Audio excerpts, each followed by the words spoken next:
M. Night Shyamalan's The Last Airbender movie famously changed the pronunciation of certain names from their pronunciation in the original animated series. Most notably, Sokka becoming Sokka, Aang becoming Aang, and Iroh becoming Iroh. And if you were watching Nickelodeon back in the day, around the time the movie came out, during commercials, you would have seen interviews with M. Night Shyamalan talking about the movie. And I couldn't find a clip of this interview, but I distinctly remember him saying, "I changed the pronunciation of the names because I'm Asian." And that was one of the most common complaints that people had about the movie, but not everywhere. In the first video I made on this topic, I received several comments like this one. I didn't notice a difference because in the dub that I grew up watching, the pronunciation of the names is the same as it was in the movie. This is something that people watching a dub in many different languages might have noticed. The thing is, English has a lot of vowels. The vowels that we pronounce in names like Aang and Iroh are not super common around the world. And even in languages where they do have similar vowels, like in Dutch, they still wouldn't pronounce those written letters the same way that we do in English. In most of the major languages that use the Latin alphabet, A would be pronounced A, I would be pronounced E, and O would be pronounced O.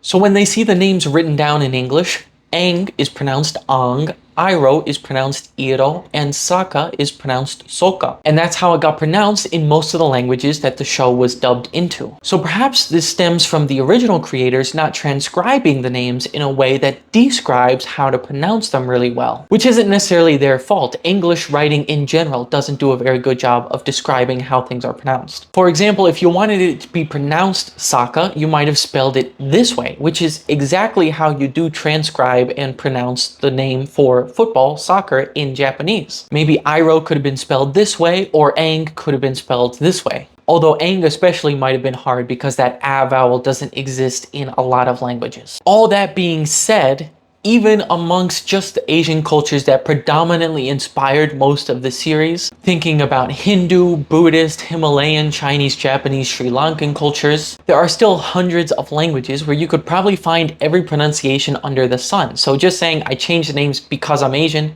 and pronouncing them the Asian way isn't really a good excuse. And in an American movie made primarily for an American audience, perhaps the director should have gone with the same pronunciation that was used in the American series made by Americans for an American audience. Now, I don't think changing the names is what ruined the movie for a lot of us. The movie was terrible because it's just a terrible movie in every way a movie can be terrible. If that movie actually turned out to be fantastic, I don't think I really would have cared about the names being changed. But the fact that the movie was terrible and they changed the names just felt like an additional insult and showing that they didn't really understand or respect the source material. But we have a new adaptation coming out today, the one by Netflix. Whether that's actually good or not, you guys will have to let me know in the comments. However, they do pronounce the names the way they are pronounced in the original series. And personally, after seeing Netflix's One Piece, which from the trailers I thought would be terrible, and I ended up actually really liking it, I have some faith for this series. And if you have any more questions about the phonetics and linguistics of your favorite shows and movies, please let me know in the comments.